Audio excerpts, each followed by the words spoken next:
अपने माता पिता का दिल कभी न दुखाएं। Heart touching and emotional story. नई नई शादी की पहली रात ही पत्नी कमरे में बैठी थी। उसने देखा कि उसके पति खाने की थाली लेकर कमरे की तरफ आए। पूरा कमरा उस स्वादिष्ट खाने की खुशबू से भर गया। उसने अपने पति से कहा कि माँ जी को भी यहीं बुला लें ताकि हम तीनों साथ में भोजन कर सके।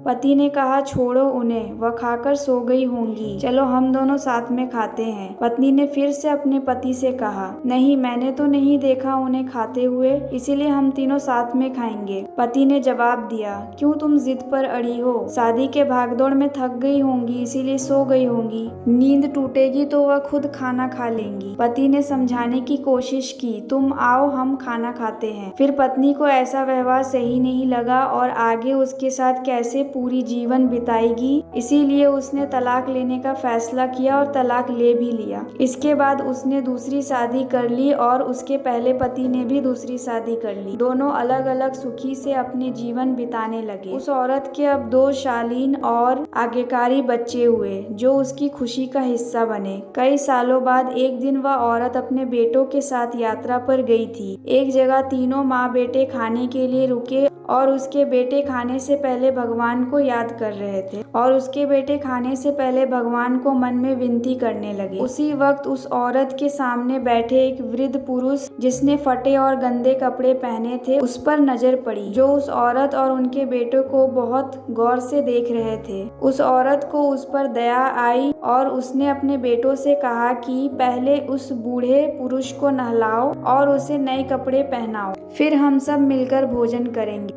जब वे उस वृद्ध को नहलाकर नए कपड़े पहनाकर उसे औरत के सामने लाएं तो वह हैरान हो गई, क्योंकि वह बूढ़ा व्यक्ति वही था जिससे उसने शादी की सुहागरात पर ही तलाक ले लिया था। उसने उससे पूछा कि यह क्या हुआ तुम्हारे साथ जो तुम्हारी स्थिति इतनी भयानक हो गई है? तो उस व्यक्ति ने अपने नजरें झुकाकर कहा कि सब कुछ होते हुए भी मेरे बच्चे मुझे भोजन नहीं देते थे, मेरा अपमान करते थे और मुझे घर से बाहर निकाल दिया था। उस औरत ने कहा कि इस बात का अंदाजा तो मुझे तुम्हारे साथ उस दिन ही हो गया था जब तुमने पहले अपनी वृद्ध माँ को खाना खिलाने के बजाय उस स्वादिष्ट खाने के साथ मेरे कमरे में आए और मेरे बार बार कहने के बावजूद भी तुमने अपनी माँ का तिरस्कार किया। आज तुम उसी का परिणाम भोग रहे हो। माता पिता के साथ तुम्हारा व्यवहार एक ऐसी कहानी है जिसे लिखते तो तुम हो, लेकिन तुम्हारी संतान तुम्हें पढ़कर सुनाती है कि कैसे बुजुर्गों के साथ व्यवहार करना चाहिए। जैसा व्यवहार हम अपने बुजुर्गों के साथ करेंगे